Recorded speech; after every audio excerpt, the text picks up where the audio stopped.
யாழ்ப்பாணத்தில் நேற்றிரவு நடைபெற்ற ஒரு பரபரப்பான சம்பவம் என்னென்று சொன்னால், ஒரு கோயில் திருவிழால அளவுக்கு அதிகமான வெளிச்சத்தோட இசை நிகழ்ச்சியோடு நடத்தப்பட்டதாம்.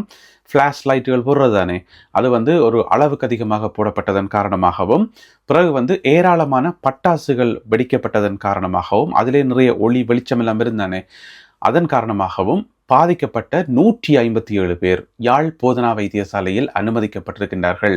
இந்த 157 பேருக்கும் கண்ணில் தான் பிரச்சனை, கண் எரிவு, கண் நோவு, சில பேருக்கு கண்ணே திறக்க முடியலையாம் என்று சொல்லி இப்பொழுது இதுவரைக்கும் பார்த்தீங்கன்னு சொன்னால் 157 பேர் யாழ் போதனா வைத்தியசாலையில் அனுமதிக்கப்பட்டிருக்கிறார்களாம். இதில் 58 பேர் ஆண்கள், 44 பேர் பெண்கள், மற்ற சின்னாக்கள் 55 பேர் என்று சொல்லி யாழ் போதனா வைத்தியசாலையினுடைய பணிப்பாளர் டாக்டர் சத்தியமூர்த்தி அவர்கள் தெரிவித்திருக்கின்றார். இவர்களுக்கு சிகிச்சை வழங்குவதற்காக இப்போ என்னென்னு சொன்னால் ஹாஸ்பிட்டலில் எல்லாரும் மறிச்சாச்சு, எல்லாம் அட்மிட் பண்ணி சிகிச்சையில் நடந்துன்னு இருக்குது. 4 விடுதிகள் இவர்களுக்காகவே ஒதுக்கப்பட்டிருக்கிறான். 4 விடுதிகள் ஃபுல்லாக இவையெல்லாம் பாதிக்கப்பட்டார்கள். அதே மாதிரி கண் சத்திர சிகிச்சை செய்வதற்கான நிபுணர்கள், தாதியர்கள் என்று சொல்லி மேலதிகமான ஸ்டாஃப் எல்லாம் போடப்பட்டிருக்காம். ஏன்னு சொன்னால் இன்னும் நிறைய பேர் வரலாம் என்று சொல்லி எதிர்பார்க்கப்படுதாம். இப்போ கோயில் திருவிழான்னு சொன்னால் நிறைய பேர் போயிருப்பினம் தானே, 500, 1000, 2000, 3000 பேர் போயிருப்பினம். அப்போ அவர்களில் இன்னும் எத்தனை பேருக்கு பாதிப்புன்னு சொல்லி தெரியல. இப்போ ஓகே, வீட்டில் இருந்து பார்ப்போம், எரிவு கொஞ்சம் குறையுமாக்கும் என்று சொல்லி அப்படியும் வீட்டில் இருப்பினம் தானே, ஹாஸ்பிட்டலுக்கு எல்லாரும் பெரியவனும் சொல்ல முடியாது தானே. அதனால் இன்னும் இன்னும் நிறைய பேர் வாரத்துக்கான வாய்ப்புகள் இருக்குன்னு சொல்லி எல்லாமே ரெடியாக இருக்குன்னு சொல்லி டாக்டர் அறிவிச்சிருக்கிறார்.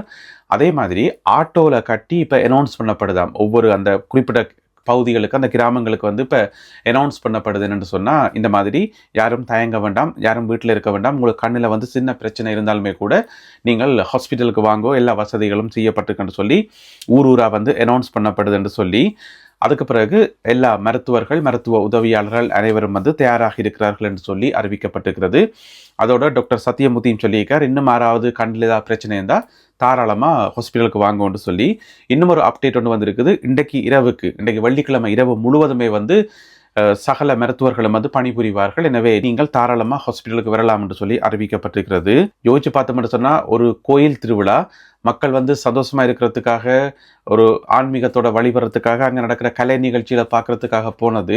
ஆனால் அதில் இப்படி அளவுக்கு அதிகமாக ஃப்ளாஷ் லைட்டுகள் எல்லாம் போட்டு ஆக்களுக்கு கண் பாதிக்கப்படுது என்று சொன்னால், அதுவும் 157 பேர் என்று சொன்னால், நாங்கள் இப்படி ஒரு சம்பவத்தை இதுக்கு முதல் கேள்விப்படவே இல்லை. ஒரு நிகழ்ச்சியில் கலந்து கொண்டு இவ்வளோ பெருந்தொகையான ஆக்கள் பாதிக்கப்பட்டன்னு சொல்லி அது யாழ்ப்பாணத்தில் நடந்திருக்குது. எங்கே என்று பார்த்தீங்கன்னு சொன்னால், பண்டத்தரிப்பில் இருக்கக்கூடிய கிரான் பற்று என்ற ஒரு கிராமம் இருக்குது தானே, அங்கே இருக்கக்கூடிய பெரிய வளவு முருகன் ஆலயத்தில் தான் நேற்றிரவு இசை நிகழ்ச்சி நடந்திருக்குது. அப்போ இந்த கண் பாதிப்புக்கு சரியான காரணம் அந்த இசை நிகழ்ச்சியில் போடப்பட்ட ஃப்ளாஷ் லைட்டா அல்லது பட்டாசுகள் வெடிக்கப்பட்டதால் ஒளியான்னு சொல்லி பெரும்பாலும் ரெண்டும் சேர்ந்தாத்தான் இருக்கும். எனவே விசாரணைகள் நடத்தப்படுகின்றன. போலீசார் இது சம்பந்தமாக தீவிரமான விசாரணைகளை மேற்கொண்டு வருகின்றார்கள். அதில் ஒரு கட்டத்தில் பார்த்தீங்கன்னு சொன்னால், அந்த ஃப்ளாஷ் லைட்டுக்கு பயன்படுத்தப்பட்ட பல்ப்ஸ் இருக்குது தானே, இப்போ நிறைய பல்ப்ஸ் எல்லாம் தொங்க விடணும் தானே, என்னது மின் குமிழ்கள், அதெல்லாம் கொஞ்சத்தை எடுத்துக்கொண்டு போயிருக்கணும் போலீஸ். சீனாவிலிருந்து இறக்குமதி செய்யப்பட்ட பெரிய சைஸ் பல்ப்ஸாம். அது அங்கீகரிக்கப்பட்டதா, அதில் வர ஒளி அளவு இலங்கை தரத்துக்கு ஏற்றதா, என்ன ஏதுன்னு தெரியாதானே. எனவே அது சம்பந்தமான ஆய்வுகளை மேற்கொள்றேன்னு சொல்லி, என்னென்னு சொன்னால், இந்த ஒளி அளவுக்கு உலகம் முழுக்க ஒரு ஸ்டாண்டர்ட் இருக்குது. ஒவ்வொரு நாடுகளுக்கும் அதுக்கேற்ற ஒரு கட்டுப்பாடுகள் இருக்குது. இப்போ இங்கே ஐரோப்பாவில் ஒரு விதமான கட்டுப்பாடு. இந்த ஐரோப்பிய கட்டுப்பாட்டை நான் உதாரணத்துக்கு சொல்கிறேன், தெரிஞ்சு கொள்ளணும்ன்றக்காக சொல்கிறேன். இங்கே பார்த்தீங்கன்னு சொன்னால், இப்போ ஒரு டிவியில் ஒரு நிகழ்ச்சி போகுதுன்னு சொன்னால், பிபிசிலேயோ அல்லது அல்ஜெசீராலேயோ சேனல் 4 ஒரு நிகழ்ச்சி போகுதுன்னு சொன்னால், அந்த பிபிசிக்காக ஒளிப்பதிவு செய்யப்படுற அந்த வீடியோக்கே ஒரு ஸ்டாண்டர்ட் இருக்குது. இன்ன ஒளி அளவு, இன்ன இதுன்னு சொல்லி ஸ்டாண்டர்ட் இருக்குது. அது நாட்டுக்கு நாடு, கண்டத்துக்கு கண்டம் மாறுபடும். அமெரிக்காவில் ஒரு ஸ்டாண்டர்ட், இங்கே ஐரோப்பாவில் ஒரு ஸ்டாண்டர்ட் என்று சொல்லி. அதில் இன்னும் ஒரு விஷயம் என்னென்னு சொன்னால், ஒரு வீடியோ நீங்கள் பார்க்குறீங்க, அந்த வீடியோவில் அளவுக்கு அதிகமாக ஃப்ளாஷ் லைட் வரும் என்று சொன்னால், அந்த மினி ஃப்ளாஷ் லைட் வரும் என்று சொன்னால், முன்னுக்கு வீடியோ ஆரம்பிக்கக்குள்ள கீழே எச்சரிக்கை போடணும். அதாவது இந்த வீடியோவில் இந்த காட்சிகள் வரும், அளவுக்கு அதிகமான ஃப்ளாஷ் வரும், எனவே எச்சரிக்கை என்று சொல்லி எச்சரிக்கை போடணும். அப்படி போடாட்டி அனுமதியே கொடுக்க மாட்டினோம். அதோட இங்கே யூகேல ஒளிபரப்பாகிற டிவிகளில் பார்த்தீங்கன்னு சொன்னால், யூகே சொல்கிறேன், மற்ற நாடுகளுக்கும் அது பொருந்தும்.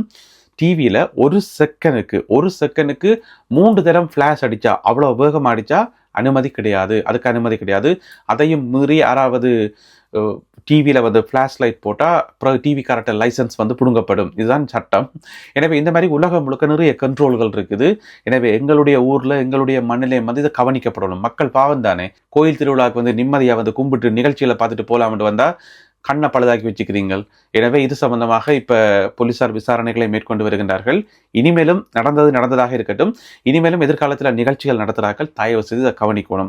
ஒவ்வொரு பிரச்சனைகள் வரும்போது ஒவ்வொரு பிழைகள் விடும்போதும் தானே அதுலேருந்து நாங்கள் புதுசாக லேர்ன் பண்ணுறோம். எனவே அதை கவனித்து நிகழ்ச்சிகளை வந்து நடத்த வேண்டியது ஆலய நிர்வாகத்தினுடைய பொறுப்பு. ஆலய நிர்வாகத்தை நம்பித்தானே மக்கள் போயினம். எனவே ஆலய நிர்வாகத்தினுடைய பொறுப்பு. இது தனியாக ஒலிக்கு மட்டும் பொருந்தாது, ஒலிக்கும் பொருந்தும். அளவுக்கு அதிகமாக சவுண்டை போட்டு பிட்டிய ஸ்பீக்கர் எல்லாம் எல்லாரும் கட்டி ஒலியை வந்து அளவுக்கு அதிகமாக பயன்படுத்துறது வந்து மக்களுடைய காதை வந்து புண்படுத்தும். அது வந்து ஃபியூச்சரில் வந்து பிரச்சனையை கொண்டு வரும். அந்த டைமில் தெரியாது, எதிர்காலத்தில் வந்து பின் விளைவுகளை கொண்டு வரும். எனவே எல்லாத்தையும் கவனித்து தான் நாங்கள் செய்ய வேண்டியிருக்குது. எனவே எதிர்காலத்திலேயாவது இது எல்லாத்தையும் சரியாக கவனித்து நிகழ்ச்சிகள் நடத்துவார்கள் என்று சொல்லி எதிர்பார்க்கலாம்.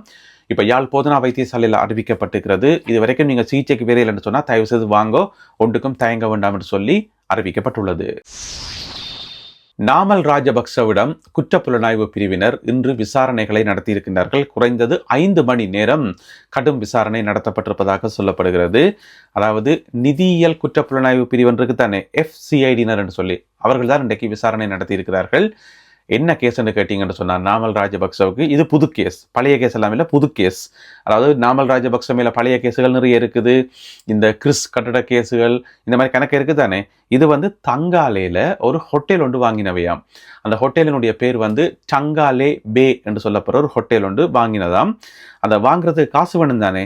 அந்த காசு எங்கிருந்து வந்து என்று சொன்னால் ஒரு டிவி சேனல்லேருந்து வந்ததாம். அதாவது CSN, அதாவது கால்டன் ஸ்போர்ட்ஸ் நெட்வொர்க் என்று சொல்லி ஒரு டிவி இருந்தது முதல். இப்போ இல்லை, 2011 ஆரம்பித்து 2016 இழுத்து மூடியாச்சு. ஒரு 5 வருஷம் இயங்கின ஒரு டிவி சேனல், நிறைய ஸ்போர்ட்ஸ் எல்லாம் வந்து ஒளிபரப்பினது. அதுக்கு வந்து யோசித ராஜபக்சவுக்கும் அதுக்கும் கனெக்ஷன் இருக்குது. அது கதையெல்லாம் அதுக்கு பின்னால் இருக்குது. சரி, அதை விடுங்கோ. எனவே அந்த டிவி சேனல்ல இருந்து காசு வந்ததாம் இந்த தங்காலே பே என்று சொல்லப்படுற ஹோட்டல் வாங்குறதுக்கு. எனவே அது சம்பந்தமாகத்தான் இன்றைக்கு நாமல் ராஜபக்சவிடம் 5 மணி நேரம் விசாரணைகள் நடத்தப்பட்டதாக சொல்லப்படுகிறது. இந்த செய்தியை கேள்விப்படும் போது நாமல் ராஜபக்ச அடிக்கடி சொல்ற ஒரு வசனம் ஞாபகத்துக்கு வருது. என்ன சொல்றவர்னு சொன்னா, என்ன பிடிச்சி ஜெயிலுக்குள்ள அடைச்சாலும் அல்லது நான் சிறையில் போயிருந்தாலும் எங்களுடைய லட்சியம் குறையாது என்று அடிக்கடி சொல்றவர் தானே. அது மட்டும் இல்லாமல் இலங்கை சிறைச்சாலைகள் வந்து பாதுகாக்கப்படணும், எல்லாம் வந்து கிளீனாக இருக்கணும், நீட்டாக இருக்கணும்னு சொல்லி அடிக்கடி சொன்னபடி. எனவே இந்த விசாரணைகளை பார்க்கக்குள்ள வந்து அதுக்கு தான் சொல்றார் போலடக்கு. 20,000 ரூபாய் லஞ்சம் பெற்றுக்கொண்டார்கள் என்கின்ற குற்றச்சாட்டின் அடிப்படையில் 2 போலீஸ் உத்தியோகத்தர்கள் வந்து கைது செய்யப்பட்டு இந்த மாதம் 28ஆம் தேதி வரை விளக்கமறியலில் வைக்கப்பட்டிருக்கின்றார்கள். இந்த 2 போலீஸ் உத்தியோகத்தர்களில் ஒரு ஆள் வந்து இன்ஸ்பெக்டரும் மற்றவர் வந்து சாதாரண கான்ஸ்டபிள். ஆர்கிட்ட இருந்துன்னு பார்த்தீங்கன்னு சொன்னால் ஒரு போதைப்பொருள் வியாபாரிகிட்ட இருந்து, அதாவது ஒரு போதைப்பொருள் வியாபாரியை போய் பிடிச்சிருக்கணும். அவர்கிட்ட வந்து நிறைய ஐஸ் போதைப் பொருட்கள் இருந்திருக்குது. அப்போ நிறைய ஐஸ் போதைப் பொருட்களோட ஒரு ஆள் பிடிபட்டு நீதிமன்றத்துக்கு கொண்டு போனால் என்ன நடக்கும்? பல வருடங்கள் தீர்ப்பு வரும், அப்புறம் ஜெயிலுக்குள்ளான் இருக்கணும்ன்றது எங்கள் எல்லாருக்குமே தெரியும். அப்போ அந்த ஐஸ் போதைப் பொருள் வியாபாரி சொல்லியிருக்கார், இங்கே பாருங்கய்யா, நான் 20,000 ரூபா காசு தாரன், அதை வச்சுக்கொண்டு கொஞ்சம் குறைச்சி பார்த்துக்கிட்டு செய்யுங்க, எந்த வழக்க பேச கண்டு கொள்ளாதீங்கன்னு சொன்னதான். ஏதோ காய்ச்சிருக்கணும் போல இருக்கு. அப்போ சரியண்டி போட்டு வீட்டில் ஓமண்டு 20,000 ரூபா வாங்கி பொக்கெட்டுக்கு வச்சு போட்டு நீதிமன்றத்தில் போய் சொல்லிக்கணும், இந்த மாதிரி இவரை வந்து நாங்கள் பிடிக்கும்போது அவர்கிட்ட 70 மில்லிகிராம் ஹெரோயின் போதைப் பொருள் இருந்தது, அவ்வளோதான் நாங்கள் கைப்பற்றினாங்களேன்னு சொல்லி நீதிமன்றத்தில் போய் சொல்லிக்கணும். அப்போ 70 மில்லிகிராம்னு சொன்னால் அதுக்கேற்ற குறைஞ்ச தண்டனை தானே கிடைக்கும். நிறையா கிலோ கணக்கில் ஐஸ் போதைப் பொருள்னு சொன்னால் வேறு தண்டனை.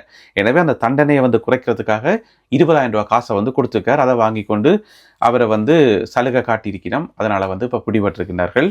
எனவே வெளிநாடுகளில் இருந்து இலங்கைக்கு வாராக்களுக்கு தான் இலங்கையில் என்ன நடக்குதுன்றே தெரியாமல் கண்ட பொருட்கள் எல்லாத்தையும் கொண்டு வந்து கட்டுநாயக்கால பிடிபடினோம்னு சொன்னால் அதில் ஒரு நியாயம் இருக்குன்னு சொல்லலாம். ஓகே, ஒரு நாட்டை பற்றி தெரியாமல் யாரோ சொன்னதுக்காக கொண்டு வந்து பிடிபடினோம்னு சொல்லி, நீங்கள் நாட்டுக்குள்ளேயே இருக்கிறீங்கள், அதுவும் சட்ட ஒழுங்கை பாதுகாக்கின்ற போலீஸ், நீங்கள் போலீஸ் இன்ஸ்பெக்டர் வேற, நீங்களே பிளவிடலாமா? நீங்களே போயும் 20,000 ரூபா இப்படி ஒரு பெரிய பிழையை விட்டா இப்போ இந்த மாதம் 28ஆம் தேதி வரைக்கும் விளக்கமறியலில் வைக்கப்பட்டிருக்கிறோமாம்.